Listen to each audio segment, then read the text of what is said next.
Hi there. I'm glad you're here. Welcome to Beyond the Frame.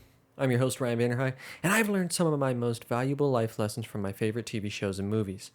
Sure, these works of art entertain us, offer us an escape, and even tap into our emotions. But there's one E that's often overlooked.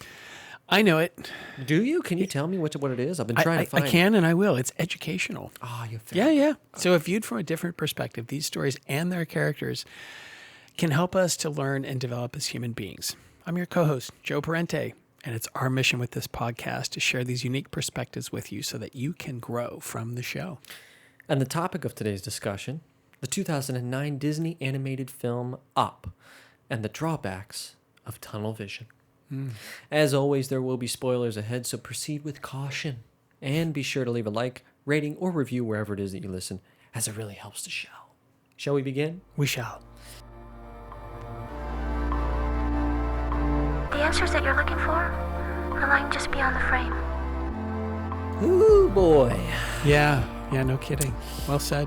Man, this movie breaks my heart every time I see it. Even when you know it's coming, it Even still when does we it. know. This is probably my third watch, I think, and Okay. it still brought me to tears. You're still human. The folks, you're right. If it didn't, I'd be worried. I'd be concerned. Exactly. The folks over at Pixar, Oh, wow. they know what they're doing. Oh, wow, do they? They know how to put a fantastic story together. I mean, from the animation to the writing to the score by Michael Giacchino, who I'm a big fan of, by the way.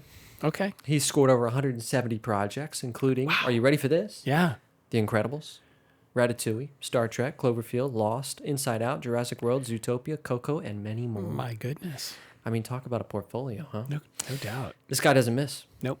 That iconic melody from this movie. Oh, God. It just pulls at your heart right into your throat. Makes you swallow it. This movie takes you not only on a literal journey, but an emotional one, too. And that's what I think I like so much about it. All the themes, of all the themes that we could have covered in this episode, I chose one that I have a strong personal connection to. Okay. And that's the drawbacks of tunnel vision.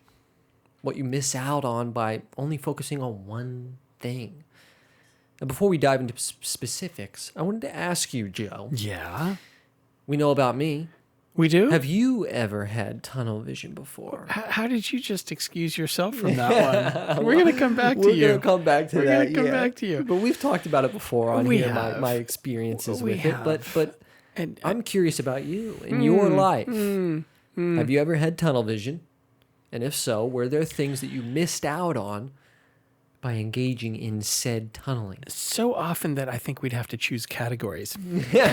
So like, have there Give me the been best one. Give me the there have been juiciest women one. that I've been so singularly focused on that I've foregone, back in college, like my grades and my Sure. dignity or whatever? Of course. My God, yes. You could say some of the stuff that I got into in my 20s, 30s, stuff with my mentor that I told you about. Okay. You could say that I kind of sacrificed a career in some ways because I put my energy on something entirely different. Okay. Was that tunnel vision? Was that just going towards something I was passionate about? It's kind of hard to say which is which. Would you say that had a negative impact on other aspects of your life? Well, it depends on how you define that. Like, did it...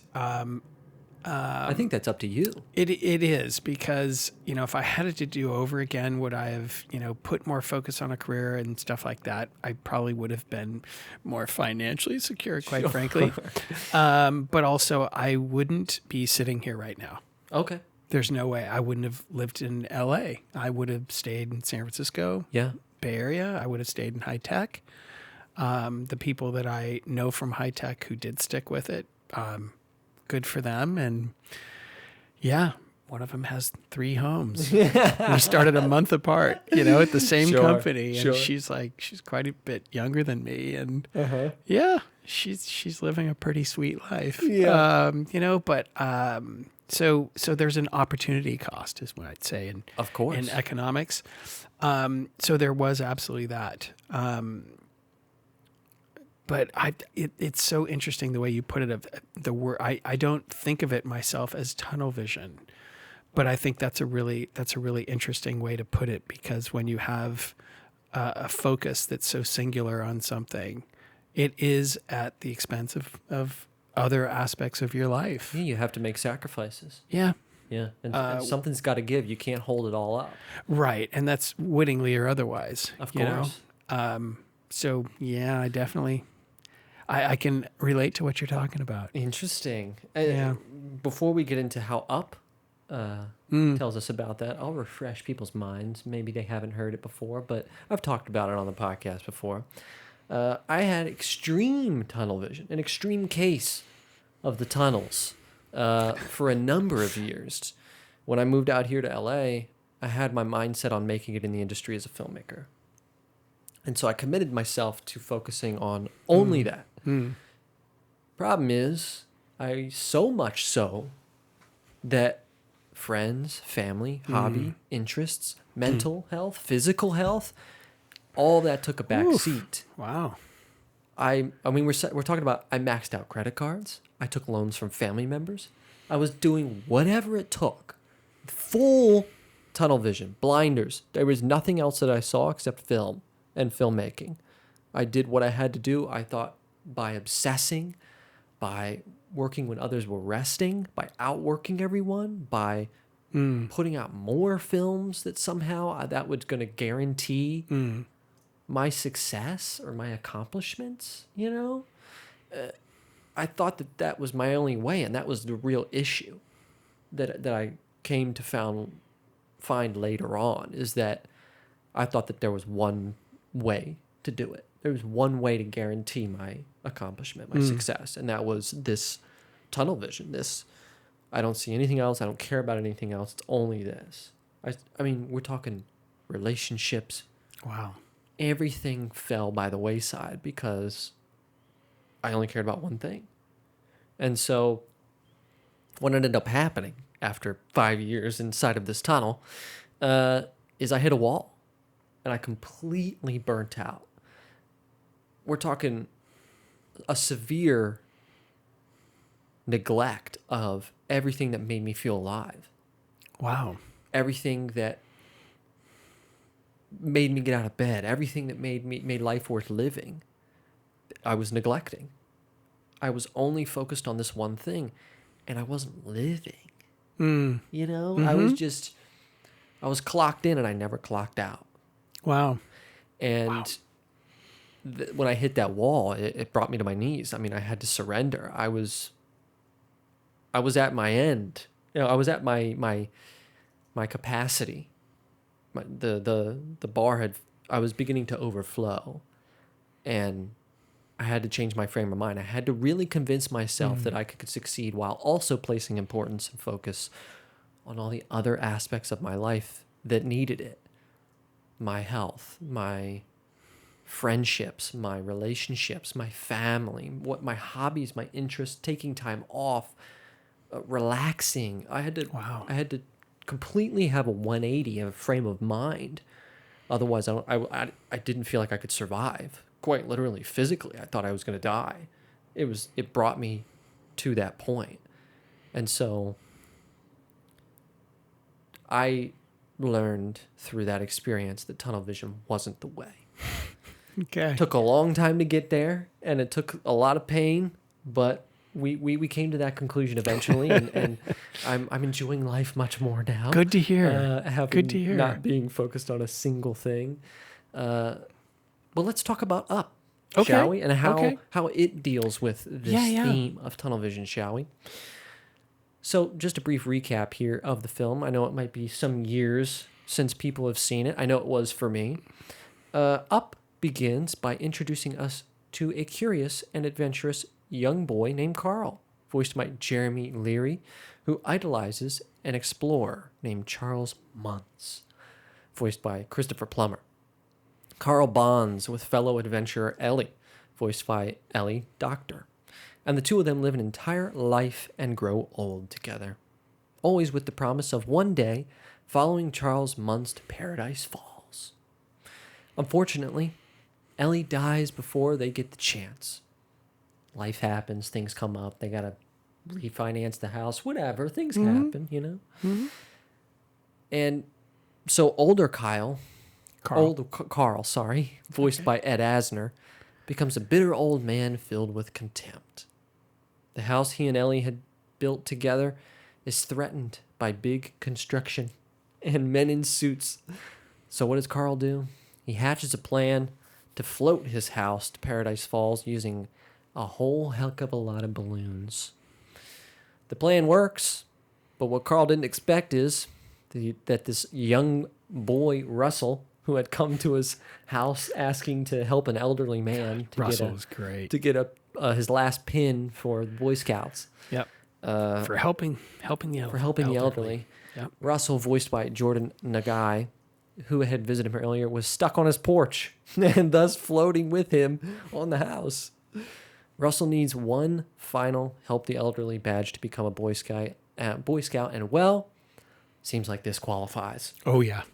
helping him get to Paradise Falls. So the two together embark on an adventure and meet some curious creatures along the way. So our first scene that we're going to discuss here, I wanted to break up our format. Let's do it. I'm going to break it apart here because Okay. it didn't feel right. It didn't feel right just focusing on a singular scene or two. I wanted to focus on characters Okay. because it feels like this theme is expressed through several different characters, and doing the scenes wouldn't have done it justice. Fair enough. So, because of that, we're going to dive into the first character I want to talk about, which is good old Charles Muntz, as we spoke about the man that was the explorer who was going to Paradise Falls. Charles Muntz was so blinded by his ambition and his quest to capture the exotic bird we know as Kevin in the film, that he became an awful, quite frankly, I don't want to speak for the, innuendos, but murderous Yeah. old man, Yeah. we'll say, Yeah. with zero regard for anyone's well-being, including the dogs that he practically enslaves. Charles' tunnel vision even ends in his demise when the house is being pulled off of the blimp, and he, in this moment, keeps shooting at the bird. He's not worried about surviving. He's worried about, there's the bird, it's my chance. I mean, the tunnel vision took him to his demise, which, again, we have to speculate because it's a Disney movie and we don't know what happens, but I have an active imagination, so I'm pretty sure Charles ends, Yeah. We didn't falls see to the his demise. death. We didn't see the don't see demise, it. but it was highly implied. highly implied. He's Yeah. floating down to Yeah. his end Yes. with, again, nothing to show for it. Everything he had was in a cave Yeah. in this Paradise Falls with no one around. Nobody knows. He's Yeah. alone. It's just him and his slave dogs. Yeah. And he's still driven, completely insanely obsessed with this quest to find this exotic bird, to conquer this being. Yeah. Talk about ego too, because that was about, he'd found a skeleton of this bird, and when we brought it back to civilization, no one believed that it was real. So that's Right. where he went on this hunt to find this bird, Kevin. Because he was a great explorer at the Yeah. time. I mean, he was revered. I mean, that's what like I Yeah. said. Carl saw him on the TV, and it was like, Yeah. wow, I Oh yeah. want to be like him. Yeah. And so did Ellie. And so did Ellie. So yeah, it was fascinating to watch that, his singular purpose. Yeah, that was an obsession gone wrong. I'd say. an obsession gone too far. Yeah, and he completely, much more so than you did. He talked about checking out of civilization. Oh my God, yeah. He completely checked out. I Living in a mean, cave. Yeah, with slave dogs. Yeah, that were doing his bidding. That were doing Yeah. the one thing that he was still after. I mean, it was like almost like his entire existence was tied to this bird. And like Yes, it the was. only way that he could, I don't know, reach some sort of totality Yeah. was by Yeah. like conquering this thing. He was an awesome foil, though, wasn't he? 100%. Yeah. It was Yeah, just yeah. he was such a bizarre character, like such a great antagonist. I loved his his alpha dog when the voice thing wasn't working properly and it had the high pitched voice. Yeah. It's like this mean looking, like ferocious dog. It's like Doberman. Yeah. Thing, And it's got the little got this squeaky. high squeak. Yeah. Oh my god, That's I thought Pixar, that was so baby. hilarious. Yeah, it's good comic relief. Definitely. So I want to talk about 2 more characters in this film. Sure. But before we do, Yeah. we got to do a bad guy break. Okay. If we have to, let's do it. If we must. So, in relating to our theme here that we're talking about, tunnel vision. Yeah. Okay. As always, 4 hints to guess this popular fictional antagonist. The year that this film came out, 2006. Alrighty then. The genre is a period drama / thriller, which I thought, straight from IMDb, very interesting. It'll make sense soon. Okay. The setting, 19th century England. And the actor who plays this character is Hugh Jackman. I can't believe I can't think of it. Is that brain working over there? Oh, Joe? it's Are we, yeah. am I kicking up some Yeah. possibilities there? But you can go ahead and reveal. So if you don't know who we're talking about, I'm talking about Robert Angier from The Prestige. So Robert is a magician who obsesses over his craft, and particularly besting his rival Alfred. So much so that there are tragic consequences. Yeah. Good movie for that bad guy example. Yeah. I thought it was pretty poignant Yeah, for 'cause- this theme we're talking about here of tunnel vision. I mean, Tunnel vision obsession. really Yeah. just obsessed. And Yeah. it brought in it, lots of, if you haven't seen the movie, lots of bad stuff happens. It sure does. Poor Robert. It sure does.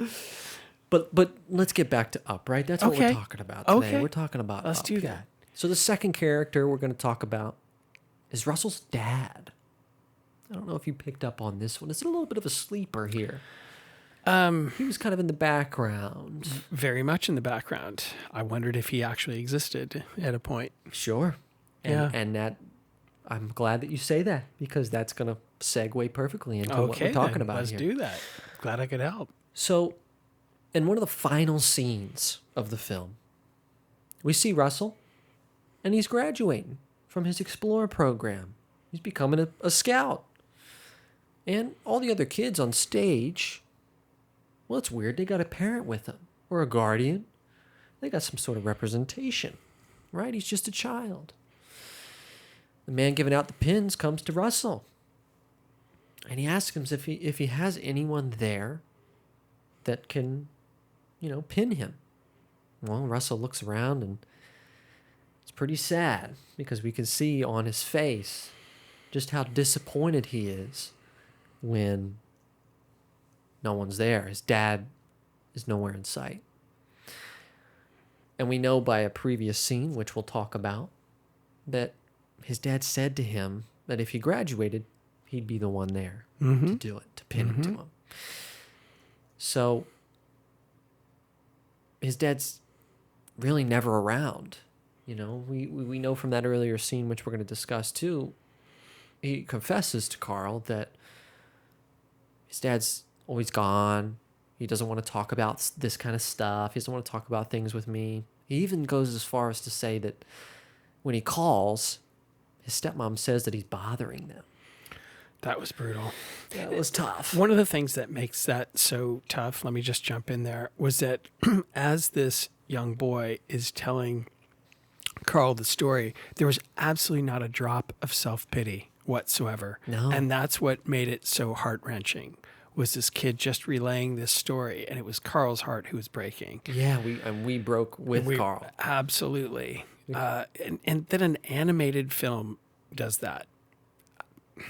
That's just amazing. Yeah. This is such a heartful movie. Like I said, the animation, the score, the everything, just the characters, the writing. This scene, the one where Carl's learning this stuff about Russell, it just, it breaks your heart. It's so relatable. It's so human. It is. And what was so great to see was how this melted away the curmudgeonly parts of Carl. Which we'll talk about. Oh, okay. We'll much talk about. Okay. You're a step ahead of me, but Russell's dad, he can't show up. He can't be there for his son. Now, again, he won't be there. he won't. It's up to speculation again because we don't know everything. We don't get the details, but by either his own ambition, he says he's never around. He works a lot. By either his new life he has with this new, maybe he's got a new family. I mean, we don't know. We have to speculate, but he's leaving a really great son to grow up without a father. Yep. I mean, this is a good kid, a good, kind-hearted kid who, listen, he's in this film, he's in this situation because he's trying to help an elderly man and become a scout. That's all he wants. He's an innocent young child. Yeah. He's bubbly, he's fun. Yeah, he's great. He's great, he's a great kid. And because of this father figure, if you want to even call him that, he doesn't even qualify. He's a father by blood, I guess, but that's about it. This poor kid's gonna grow up without a father. And I loved this. This got me. This was Okay. one of the times that got me Okay. in this movie. Who comes to save the day? Our buddy Carl. That was awesome. Oh man, Took him to ice cream and everything. Oh, Yeah. when he's on stage, he's looking around and no one's there, and then Carl starts walking down I'm here, and he pins it to him, and not only that, but he gives him Ellie's pin. Yes. It's like, just Yep.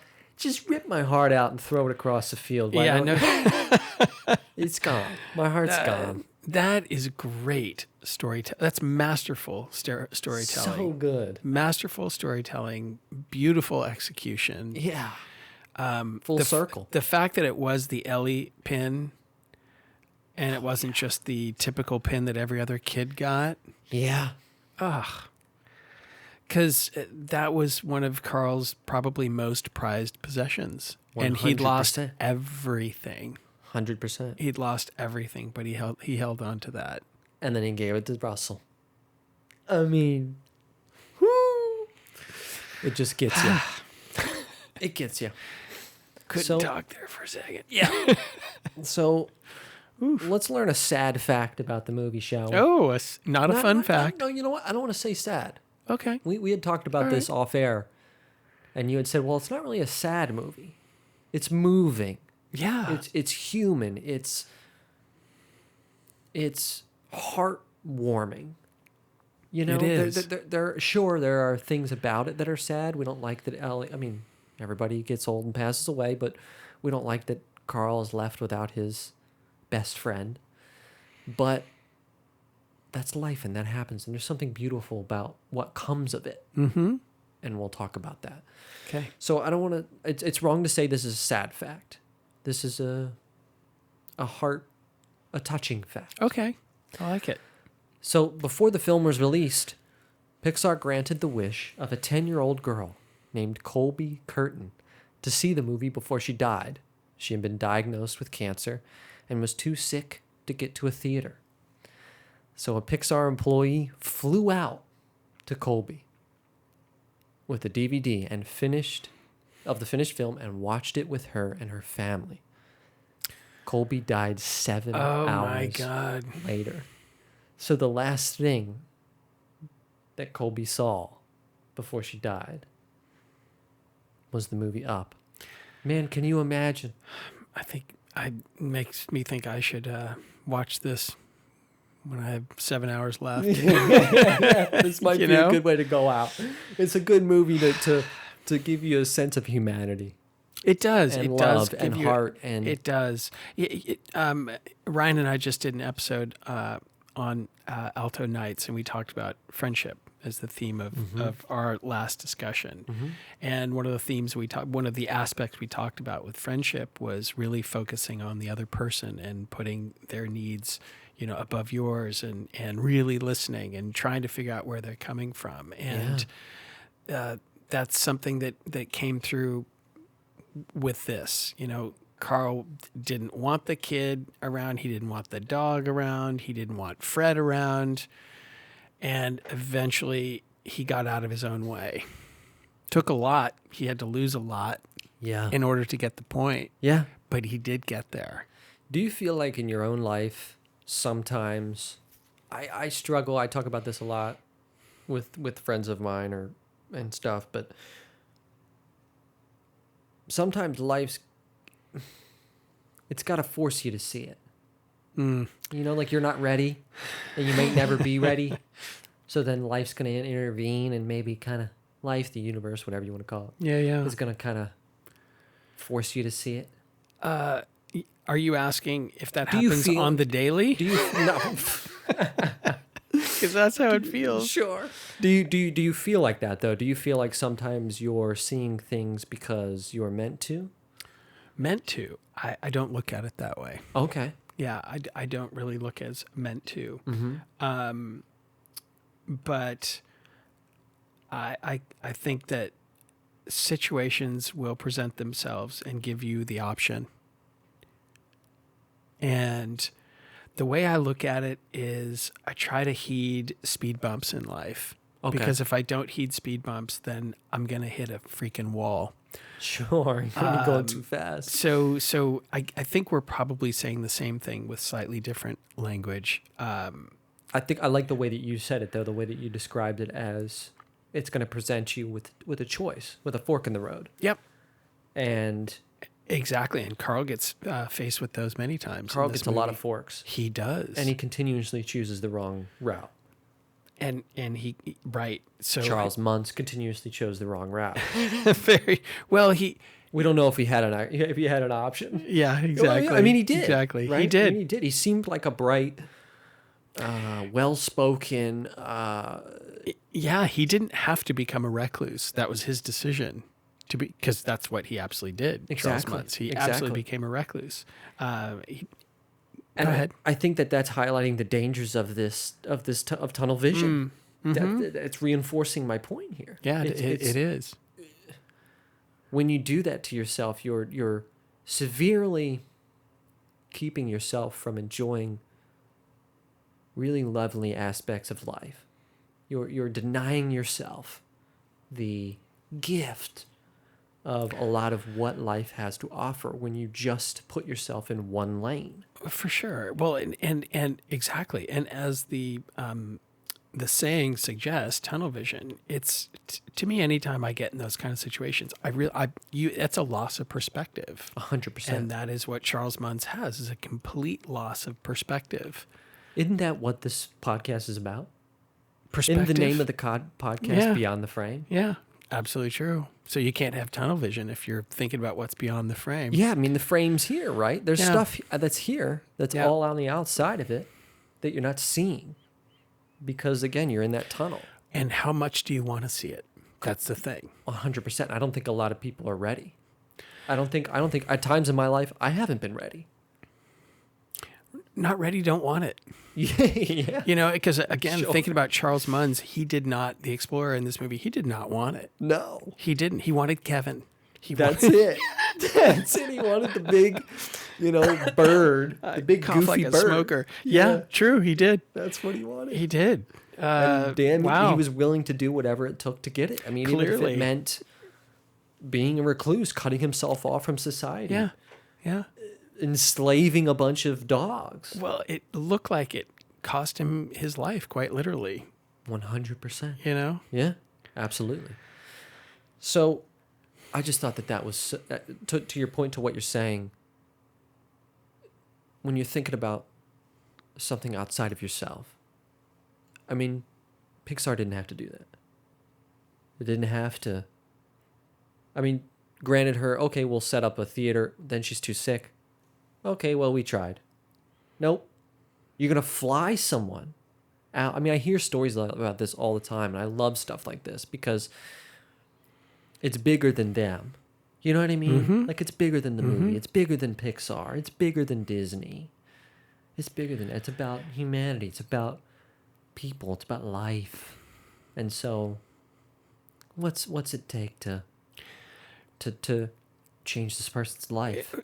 Well, look, this story says so much about probably Pete Docter and the good folks at Pixar that they really, really cared about their audience Yeah, and to an extraordinary degree. they've shown that time and time again. I mean, they're movies that they come out and they feel so genuine, so authentic, so relatable, so human, so easy to understand and grasp. I don't think you can be a horrible shithead and make movies like that.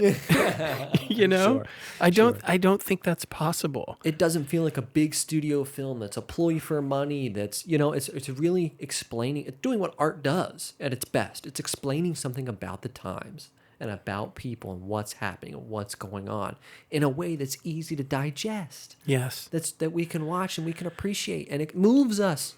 They're doing it the best, man. And I totally agree. And also, look, an animated movie, so you think kids, it's for kids. Right. And something like proves to me that it's for humans. It's for everyone. And it also, because it hits on some themes that are, very adult, if you will, like, or mature, of right away within the first 10 minutes, 12 minutes of the movie. God, yeah. Ellie is gone. Yeah. And we see it. We do, and we see an older man grieving, losing his Life his partner and best friend, and they weren't. You also saw in that montage, they weren't able to have children. Yeah, and so, all this without words. So it really set up that Carl is this crotchety old guy who doesn't know how to be around kids. He has no clue how to be around kids. That's a great point. And so I just took him as someone who was really set in his ways, and now his partner's gone, and he probably just, the way I interpret it is, didn't really know how to deal with that. Yeah, he doesn't know how to function without her there. Exactly. When you've been, next to someone for, who can say, 50 years by the time that so for sure, it's almost like a loss of identity. Well, completely. Absolutely. Now you've got to adjust to living life without that piece there. Yeah, and who are you? Yeah. Yeah, you got to discover it all over again, which we will talk about. Okay, because I wanted to make, I thought we're going to get to this because I didn't want to get ahead of you. I wanted to save the best for last here, so I saved Carl for last. Let's talk about Carl. Let's talk about our protagonist here. Yes. So, we're going to jump into the scene that I referenced earlier, the first night that they sleep after reaching the canyon where Paradise Falls is, Russell and the house. So Russell opens up about his parents' divorce and his dad not really being around. You can see the shift in Carl's face. That animation's so good.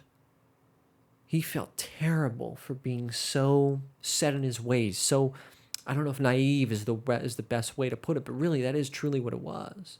He just had this, again, I'm talking about the tunnel vision. He had this goal in mind. Ellie wanted to get to Paradise Falls. Dang it, I'm going to take us to Paradise Falls, Ellie, if it's the last thing I do. I'll kill myself getting there if that's what it takes. And so he treated Russell like a nuisance for most of... I was going to say an irritant. Yeah. Most of the first, quarter or third of the film. Here's this kid with playful wonder who just wants to be an explorer like him. Yes, he's him. Absolutely, he's him as a kid. Exactly. Carl did not see that. He wants to help an elderly man get his final badge, and Carl has been such a curmudgeon this whole time, treating him like a nuisance that he never saw. It's me. Right. I'm staring at myself. I was filled with this childlike wonder before, wanting to explore and wanting to adventure. But he was so set in his ways, so committed to his mission, mission that it was like, ugh. Yeah, you're just in the way. You're in the way. Exactly. He wasn't listening to him, but what I loved about this scene is that they're there, and you can see as Russell again. There's no pity. He just starts talking about and explaining it as matter of fact. and it hits Carl. His face just drops. It just turns, and you can see the transformation inside where he's going, shit, I've been an ass. And this is the turning point in the film, because we see after this, he starts to be more, sure, the dog can hang out with us. Sure, the bird can stay with us. Sure, oh, what do you want to tell me? Sure, I'll listen. There's a change of heart. And all it took was this moment for him to really listen. We just had a conversation last episode about, are people just spending time with you? Are they really listening to you? Are they just occupying space? Or are they really listening to you? And in this moment, Carl, even before he said it, Russell, he was like, can I talk? And he was like, no. Or like, if you have to. Still being like, oh, this kid's a nuisance. Like, ugh, if you must. But he really listened. And then we saw the evolution of him throughout that. So once that conversation ended, it was like, man, I feel for this kid now. I understand. He's a human. He's like me. He's been through stuff. I've been through something. He's going through something. I can relate. I should be kinder. I should listen. I should treat him with more respect. Be a better human being. Be a better human being. And so then we come to one of the tough ones. This was another tough one. This got me. And this is Ellie's adventure book. Oh, God. Yeah, this one's a tough one. So, So after finally reaching Paradise Falls, where Carl has been in pursuit of this entire film, he sits down in his chair next to hers in the living room, and he opens up her book. And in it, it's all photos of them and everything. And there's a section that he keeps coming to, and he never goes past it, but it says, like, what I want to do, where I want to go. And as he opens it and looks through it, he realizes that she did all the stuff she wanted to do. That Carl was her adventure. That he gave her a lifetime of adventures and memories. And that was enough for her. She was fulfilled. Her last wish wasn't to go to Paradise Falls. It was for him to go on another adventure of his own. Yep. Carl was so focused on bringing the house to Paradise Falls and fulfilling what he thought was his late Ellie's wishes, that he was mistreating the people around him and failed to see what was right in front of him. That he was needed. That Russell needed him. That Kevin needed him. That Doug the dog needed him. And that here he had an opportunity to be a father figure to this child, which he and Ellie never got the chance to do. That's right. So it comes completely full circle. And again, it's another one of those moments, like the night that he listened to Russell, where we can see how this affected Russell or Carl, sorry. Yeah. Everything clicked. It all made sense. I was blinded by my ambition, by my tunnel vision, by just wanting to just do what I thought you wanted. A noble pursuit, by the way. He was trying to do the right thing. He wanted to do right what by he his thought wife was the right thing. To make this whole. Yeah. One last thing for her. I mean, very noble. Yeah. But along the way, life had a different plan for him. Correct. And he didn't realize until this moment that his purpose wasn't to bring the house to Paradise Falls. His purpose was to be there for Russell. Yeah. Somebody who needed him. Absolutely. And it just, what a, and then he goes to he goes to pin him with the thing. It just, this movie, man. This movie has a way of no matter, I knew it was coming. Yeah, me I've too. I've seen this movie before. This isn't my first time. I was aware. No, and in the first 10 minutes, I'm like choking. Me too. Ryan and I discussed how we knew we were going to have to brace ourselves before we watched this. And so I watched it now several days ago and just kind of prepared myself. And I kind of had to laugh at myself because I cried way harder this time. Yeah, sure. Even knowing it's there, even knowing it's coming, and you've lived life since you last. Well, and watched that's it. why it hit me so much Sure, harder sure. because of the people that I know that have passed away, Sure. of opportunities lost, of kindness that was, given, and, Yeah. and the kindness that I've encountered that people have shown me. Definitely makes you appreciate those people in your life a little bit more. Big time. And something like this movie reminds me to keep my eyes open for what life is showing you. Yeah, absolutely. Because you might have a Russell right in front of you. And you might not know it. Sure. Very true. Very, very true. Great way to put it. This movie gets you. It does it.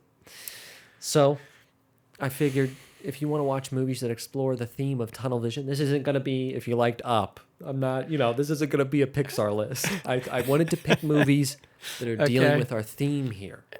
So I'm talking about tunnel vision, the pursuit of it, the pursuit of an obsession. And then I have one recommendation when you're done. Oh, I love that. Yeah. I love that. Okay. So here's 5 you can stream right now if you want to watch movies about tunnel vision. So for a movie about rival magicians battling to be the best, check out, as I mentioned in the Bad Guy Break, the 2006 film The Prestige, starring Hugh Jackman and Christian Bale, now streaming on Hulu. For an obsessed ballerina dancer who goes to extreme What a lengths movie. to fulfill her dreams, check out the 2010 film Black Swan, starring Natalie Portman and Mila Kunis, now streaming on HBO Max. For a talented musician who throws everything else away in pursuit of becoming one of the greats, check out the 2014 film Whiplash, starring Miles Teller and J.K. Simmons, now streaming on Netflix. For a dark and ominous ride-along with an insane LA action news videographer, check out the 2014 film Nightcrawler, Oh, I love that. starring Jake Gyllenhaal and Renee Russo, now streaming on Starz. And for a trip with a money and power-hungry oil tycoon, check out the 2007 film There Will Be Blood, starring Daniel Day-Lewis and Paul Dano, now streaming on MGM+. And My recommendation, it is a Pixar recommendation, and I think love it's a great follow-up to Up. okay, And it's a series that only ran 5 episodes because Interesting. Edward Asner passed away. oh, And it's ow. called Doug Days. Doug Days. D-U-G, Doug Is Days. that referring to the dog? It absolutely is. Whoa, so they made a series of... They did, and I freaking loved it. Wow. Okay, so this is, I can watch this on Disney Plus. Yeah, Okay. you need to. And I don't see how you're going to watch one episode and then not watch all of them. They're not very long. Is this gonna hurt? Jeez. Just when I think I'm out. I'm out scot free, Joe. But it's really sweet. Okay. So I love it. it'll hurt in good ways. The only thing that really hurts is that they didn't make any more because Edward Asner passed away. So there's no more Carl. Man, And they didn't even try to replace him, and I really respect that. I love that. Yeah, I totally respect that. Much to the opposite of Fast and Furious, who has continued Yes, despite they have. Despite Paul. Paul being gone. Yeah. But I digress. So, what did we learn from watching Up, Joe? Tell me.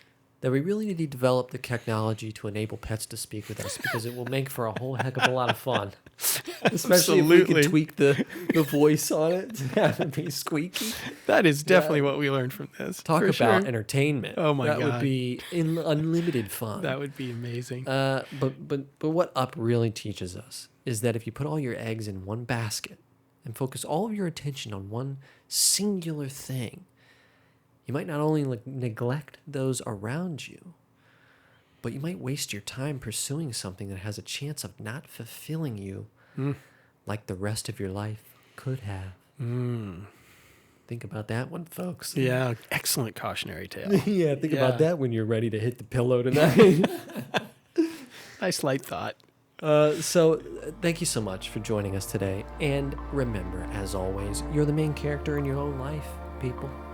So don't be afraid to take a step back and take a look at that bigger picture.